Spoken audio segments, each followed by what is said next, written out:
మన ప్రభు అయిన యేసుక్రీస్తు పరిశుద్ధమైన నామంలో ఉదయకాల వాక్య ధ్యానమును వీక్షిస్తున్న విశ్వాసులకు, సంఘమునకు, సేవకులకు, సకల పరిశుద్ధులకు దేవుని కృపయు, దేవుని సమాధానము ఆయన మందిరంలోని దీవెన మీకు కలుగునుగాక. ఆమేన్. ఈ ఉదయకాల వాక్య ధ్యానము మొదటి రాజుల గ్రంథము 8వ అధ్యాయము 61వ వచనమును ధ్యానం చేసుకుందాం. కాబట్టి ఆయన నియమించిన కట్టడలను అనుసరించి నడుచుకున్నటకు ఈ దినమందు ఉన్నట్లు ఆయన చేసిన నిర్ణయములను చేసుకున్నటకు మీ హృదయము మీ దేవుడైన యెహోవా విషయమై సర్వసిద్ధముగా ఉండునుగాక. దేవుడైన యెహోవా చేసిన ప్రతి నిర్ణయము, నియమించిన ప్రతి నియమము మన జీవితంలో ఆయన కార్యము నిర్వహించుటకు, ఆ కార్యసిద్ధి పొందుటకు మన హృదయం ఎల్లప్పుడూ సర్వసిద్ధముగా ఉండాలని, పొందుకోవటానికి మనము సిద్ధపడి ఉండాలని దేవుని వాక్యంలో రాయబడి ఉంది. ఆయన కనికరించి మన ఎడల కనికరము చూపి మనం చేయి విన్నపం మీదను దృష్టి ఉంచి మనం ఏ విషయంలో దేవుని వేడుకుంటామో ఆ విషయములందు దేవుడు మన విన్నపములను ఆలకించి మనము ప్రార్థించడం ద్వారా, దేవునికి స్తోత్రం చెల్లించడం ద్వారా ఆయన అనుగ్రహించు, ఆయన మన జీవితంలో నిర్ణయం చేసిన చిత్తమును, ఆయన నియమమును, ధర్మమును మనం పాటించే వారముగా ఉండి ఆయన అనుగ్రహించి ఆ కృపను పొందుకోవడానికి మన హృదయం సిద్ధముగా ఉండాలి. అనగా ఆయన సిద్ధపరిచిన దాన్ని పొందుకోవడానికి మన హృదయం ఎల్లప్పుడూ సర్వసిద్ధముగా ఉండాలి. అప్పుడు దేవుని చిత్తముకు అనుకూలమైనది మన జీవితంలో నెరవేర్చబడుతుందని దేవుని వాక్యంలో రాయబడింది.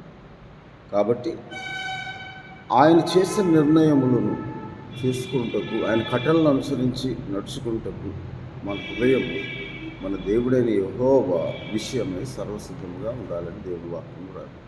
అందుకే ద్వితీయోపదేశ కాండము 29వ అధ్యాయము 9వ వచనంలో, కాబట్టి మీరు చేయునదంతయు చక్కగా జరుగునట్లు ఈ నిబంధన వాక్యములను అనుసరించి నడుచుకున్న వాళ్ళని దేవుని వాక్యంలో రాయబడింది.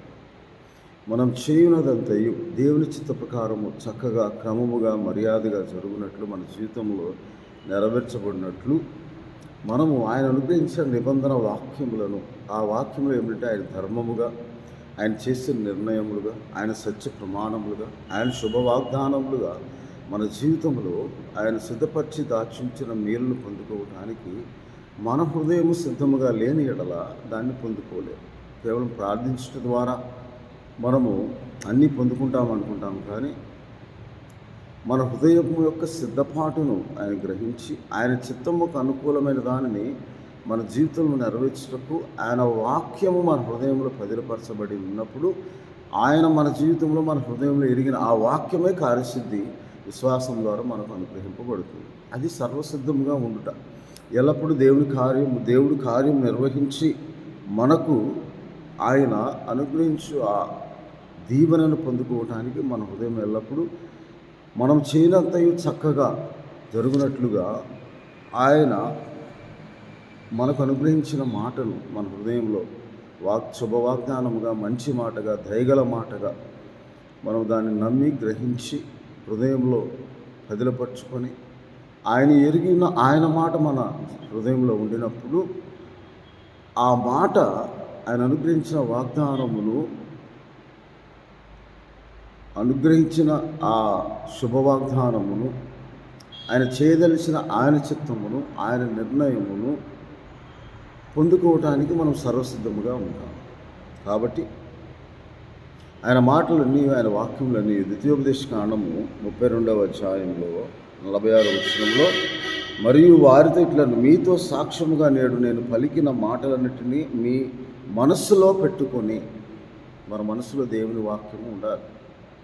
అప్పుడే ఆయన సిద్ధపరిచినది పొందుకోవటానికి, ఆయన అనుగ్రహించినది మనము పొందుకోవటానికి సిద్ధముగా ఉండునట్లుగా ఆ వాక్యమే మనల్ని సిద్ధపరుస్తుంది. ఎందుకనగా దేవుడు మాట తప్పనివాడు. ఆయన మాట ఎన్నడూ నిరర్థకం కాదు. మన హృదయంలో దేవుని మాట మన మనసులో ఉంచుకోకపోతే ఆ మాట, దేవుడిచ్చిన మాట తగిన కాలంలో నెరవేర్చబడటానికి అది ఆలస్యం. ఆయన ఎప్పుడు ఎల్లప్పుడూ సిద్ధంగా ఉంటాడు. కానీ మనము సర్వసిద్ధముగా ఉన్నామా లేదో మనల్ని మనం పరీక్షించుకోవాలి. కాబట్టి 32వ అధ్యాయం ద్వితీయోపదేశకాండం 46వ వచనంలో ఈ మాటలన్నిటినీ మనం మనసులో పెట్టుకొని ధర్మశాస్త్ర వాక్యం అంటే అనుసరించి నడుచుకోవాలని వారికి ఆజ్ఞాపించాను మోషే.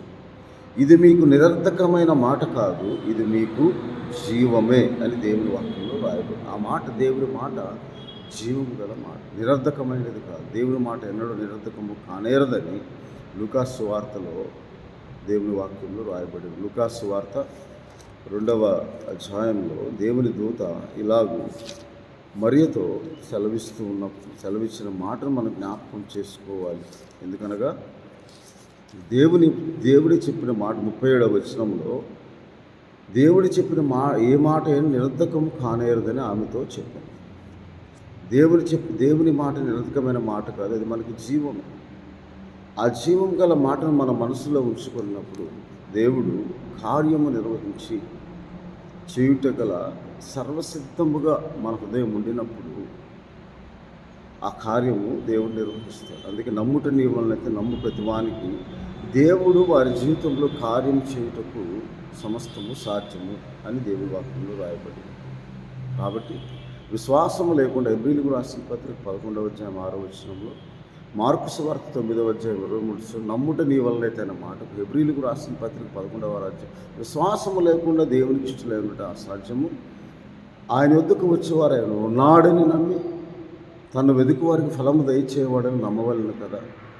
అలాగూ నమ్మకంతో విశ్వాసంతో మనము దేవుని కార్యములు మన జీవితంలో చక్కగా జరుగునట్లుగా మన కోరిక యావత్తు ఆయన సిద్ధింపచేసి కీర్తనల 20వ అధ్యాయంలో సఫలపరచాలి అంటే నీ కోరిక యావత్తు సిద్ధింపచేసి నీ ఆలోచన యావత్తు సఫలపరచాలంటే దేవుని నిర్ణయములను మనం అన్వయించుకొని, ఆ దేవుని నియమములను మనం అన్వయించుకొని, దేవుని వాక్యములను మనము మన మనసులో ఉంచుకొని, మన హృదయంలో పదిలపరుచుకొని ఆ వాక్యము నివసింపచేసినప్పుడు ఆ వాక్యమే విశ్వాసులైన మీలో కార్యసిద్ధి కలుగజేస్తూ ఉందని తెస్సలోనికి రాసిన మొదటి పత్రికలో ఇలాగ దేవుని వాక్యంలో 2వ అధ్యాయము 13వ వచనంలో, ఆ హేతువు చేత మీరు దేవుని గురించిన వర్తమాన వాక్యం మా వలన అంగీకరించినప్పుడు మనుష్యుల వాక్యమని ఎంచక అది నిజముగా ఉన్నట్టు దేవుని వాక్యమని దాన్ని అంగీకరించితిరి కనుక మేమును మానక దేవుని కృతజ్ఞతాస్తుతులు చెల్లిస్తూ ఉన్నాము.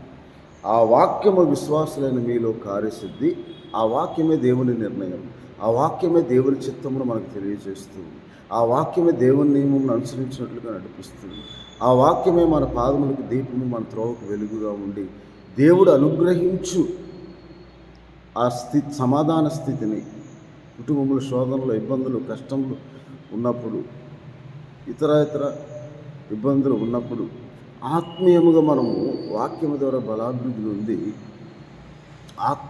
ఆత్మ అనుగ్రహించిన వాగ్దానం పొందుకునే వారముగా ఉండినప్పుడు, ఆ వాక్యమును సాత్వికంతో మనం అంగీకరించినప్పుడు దేవుడు మన ప్రార్థనను అంగీకరించి ఆయన సిద్ధపరిచిన మేలును మనకు అనుగ్రహిస్తుంది. చక్కగా జరుగునట్లుగా మనం దేవుని వాక్యములు, దేవుని నియమములు మన జీవితంలో మనం తలంచిన నిర్ణయములు, మన మార్గమును చక్కపరుచుకొని దేవుని కార్యము మన జీవితంలో మన కోరిక యావత్తు సిద్ధింపరిచి, మన ఆలోచన యావత్తు సఫలపరిచి, మన ప్రార్థన సఫలపరిచి దేవుడు తన చిత్తమును మన జీవితంలో నెరవేర్చడానికి ఆయన శుభవాగ్దానము, ఆయన తప్పిపోని మాట, నిరర్ధకము కాని మాట, జీవం గల మాట మన జీవితంలో నెరవేర్చబడినట్లు విశ్వాసులను మీలో కార్యసిద్ధి కలుగజేయి ఆ వాక్యము మనలో నివసించినప్పుడు దేవుని నిర్ణయములను మనం చదువుకున్న మొదటి రాజు 8వ అధ్యాయం 1వ వచనంలో మన నిర్ణయములుగా దేవుని చిత్తమును మనం అంగీకరించినప్పుడు అప్పుడు కార్యము నిర్వహించి కార్యసిద్ధి అని కలుగుని దేవుడై ఉన్నాడు. ప్రతి విధమైన శోధన తొలగిస్తాడు, ఆత్మీయంగా మనం బలపరుస్తాడు, కుటుంబంలో ఉన్న శోధనను తొలగించి సమాధాన స్థితిని అనుగ్రహిస్తాడు. ఆ వాక్యమును ఆధారం చేసుకుని వాక్యమును నమ్మి మాట మాత్రము సెలవుము ప్రభువా అని శతాధిపతి అన్నట్టు ఎప్పుడైతే దేవునికి మనం ప్రార్థన చేస్తామో నీవు నా ఇంటిలోనికి వచ్చేందుకు పాత్రను కాను ప్రభువా, నీవు మాట మాత్రము సెలవివ్వు ప్రభువా, అప్పుడు నా దాసుడు స్వస్థపరుస్తాడని చెప్పబడిన మాట మనం జ్ఞాపకం చేసుకొని, మాట మాత్రము చాలు ప్రభువా, నీ మాట నన్ను బ్రతికించే మాట, నీ మాట నాకు సమాధాన స్థితిని అనుగ్రహించే మాట, దయగల మాట, మంచి మాట, శుభమైన మాట, శుభవాగ్దానముగా నీవు మాకు అనుగ్రహించిన ఆ మాట, ఆ శుభవచనముగా మేము సెలవిచ్చిన మాట. అందుకే 85వ కీర్తనలో ఇలాగ దేవుని వాక్యంలో రాయబడి ఉన్నది. కీర్తన గ్రంథము 85వ అధ్యాయంలో 8వ వచనము, దేవుడైన యెహోవా సెలవిచ్చే మాటను నేను చెవిని. మనం ఎప్పుడైతే ఆయన ఇచ్చిన మాటను చెవిని పెడతామో, ఆయన తన ప్రజలతోనూ తన భక్తులతోనూ శుభవచనము సెలవిస్తాడు. ఎప్పుడైతే ఆ శుభవచనము సెలవిచ్చినప్పుడు మనం దాన్ని అంగీకరిస్తామో, ఆలకిస్తామో, మన హృదయంలో దాన్ని పదిలపరుచుకుంటాము, అప్పుడు మనం బుద్ధిహీనులము కాకుండా ఉంటాము అని దేవుని వాక్యంలో రాయబడింది. ఆయన ఎందుకనగా 12వ వచనం 85వ అధ్యాయంలో యెహోవా ఉత్తమమైన దాన్ని అనుగ్రహిస్తాడు. అందుకే లూకాసు వార్తలో యేసుక్రీస్తు ప్రభు పాదముల యొద్ద ఉన్న మరియా ఉత్తమమైన దాన్ని ఎంచుకున్నదని దేవుని వాక్యంలో రాయబడి ఉన్నది. మరియా ఉత్తమమైన దానిని ఎంచుకున్నదని. అవసరమైనది ఒకటే. లూకాసు వార్త 10వ అధ్యాయంలో 42వ వచనం, మరియా ఉత్తమమైన దాన్ని ఏర్పరచుకొను, అది ఆమె యొద్ద నుండి తీసివేయబడదని ఆమెతో చెప్పాను. మరియా ఏం చేస్తుందంట? మరియా యేసు పాదముల యొద్ద కూర్చుండి ఆయన వాక్యమును బోధను వినుచుండినని 39వ వచనంలో రాయాలి. ఆయన దయగల మాటను, ఆయన మంచి మాటను, శుభవచనమును, ఆయన వాక్యం బోధిస్తున్నప్పుడు ఆయన పాదముల యొద్ద కూర్చొని ఉంటారు. ఆమె ఉత్తమమైనదని ఎంచుకున్నది కనుక ఆమెకు ఉత్తమమైన దేవుడు అనుగ్రహిస్తాడు. అది ఆమె నుండి తీసివేయబడదు. దేవుని చిత్తముకు అనుకూలమైనది నెరవేర్చబడుతుంది. కాబట్టి మనం కూడా దేవుని మాట అనబడిన నిరర్ధకము కాని మాట, నెరవేర్చబడు మాట, స్థిరపరచ మాట, మన జీవితంలో వాగ్దానం నెరవేర్చి స్థిరపరచు మాట, దేవుడు నిర్మించిన మాట, ఆ మాట మన జీవితంలో నెరవేర్చబడాలి అంటే ఆయన చేసిన నిర్ణయము మనం గ్రహించి అంగీకరించి, అది ఆయన చిత్తానుకూలమైన ఏర్పాటును బట్టి మనకు అనుగ్రహించిన వాగ్దానం అని మనం నమ్మిన ఎడల నీవు దేవుని మహిమను చూస్తావు. ఆ నమ్ముట వల్ల దేవుని కార్యముని జీవితం జరుగుటకు దేవుడు నీకు కలిగిన విశ్వాసము చొప్పున, విశ్వాస పరిమాణము చొప్పున కార్యసిద్ధి కలుగజేస్తాడని దేవుని వాక్యంలో రాయబడి ఉన్నది. కాబట్టి మనం అలాగూ దేవుని వాక్యము మన హృదయంలో పదిలపరచుకుని, అవి ఆయన నిర్ణయములుగా, ఆయన శాసనములుగా, ఆయన నియమములుగా, ఆయన ధర్మములుగా, ఆయన వాక్యముగా దాన్ని అంగీకరించినప్పుడు ఆ వాక్యమే ఇందు మనం ఉంచిన విశ్వాసమే మన జీవితంలో అది నిజముగా ఉన్నట్టు దేవుని మాట అని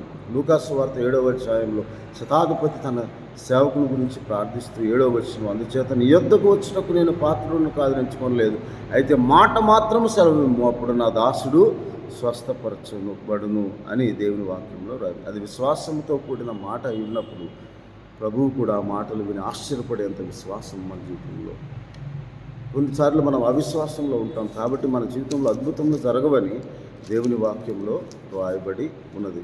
మార్కు సువార్త 6వ అధ్యాయం 5వ వచనంలో, అందువలన కొద్దిమంది రోగుల మీద చేతుల నుంచి వారిని స్వస్థపరచు తప్ప మరి ఏ అద్భుతము ఆయన అక్కడ చేయజాలకపోవటానికి ఆయన చేయడానికి ఎల్లప్పుడూ సిద్ధంగా ఉంటాడు. అద్భుతములు, ఆశ్చర్యకార్యములు గొప్ప. కానీ వారి అవిశ్వాసములకు ఆయన ఆశ్చర్యపడా, వారి అవిశ్వాసం వలన వారు హృదయము దేవుడు అనుగ్రహించిన ఆ కార్యములను, ఆయన నియమములను, నిర్ణయమును, ఆయన చిత్తము మన జీవితంలో జరుగుటకు వారి హృదయం సిద్ధముగా లేవు కాబట్టి ఆయన లేకపోయాడు.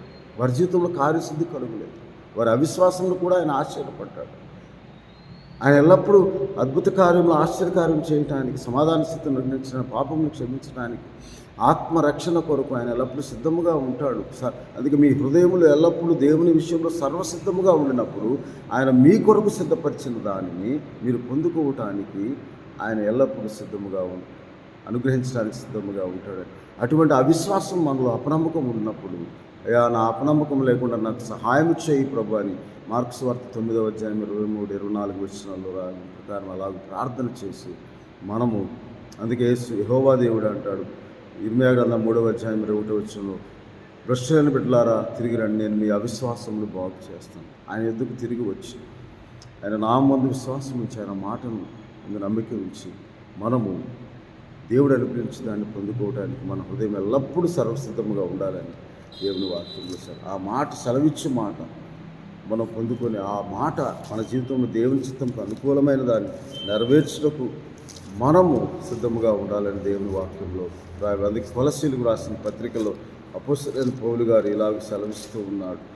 3వ అధ్యాయము 16వ వచనంలో క్రీస్తు వాక్యమును మీలో సమృద్ధిగా నివసింపనీయుడు. ఎప్పుడైతే మన మనసులో ఉంచుకుంటామో, మన మనసులో ధ్యానించుకుంటామో, నెమరు వేసుకుంటూ ఉంటాము, ఆ వాక్యము ఆయన నిర్ణయముగా మన జీవితంలో ఆయన చేసిన నిర్ణయము నెరవేర్చబడి అది మనకు దీవెనకరంగా ఆశీర్వాదకరంగా ఈ లోకంలో మనకు అనుగ్రహింపబడుతుంది. మనం నమ్మి దేవుని మహిమను చూసేవారముగా, కార్యసిద్ధి కలుగు చేసుకునే వారముగా, దేవుని చిత్తమునకు లోబడి దేవుని చిత్తమును తెలుసుకొని అలాగే జీవించేవారుగా ఉన్నప్పుడు మనకి ఏ కొదువ ఏ లోటు ఉండదని దేవుని వాక్యంలో దేవుని ఆశీర్వదింపబడడానికి ఇది మూలమని దేవుడు ఉదయకాల సమయంలో మనతో మాట్లాడుతూ ఉన్నాడు. అటు కృపను అటు వాక్య ధ్యానముతో కూడిన ఆత్మ నడిపింపును అనుగ్రహము పొందుకునే సర్వసిద్ధముగా మన హృదయము ఎల్లప్పుడూ దేవుని చిత్తముకు అనుకూలముగా ఉన్నట్లు మన హృదయమును సిద్ధపరిచి పరిశుద్ధాత్మ దేవుడు మనలో కార్యసిద్ధి కలుగు చేయనట్లుగా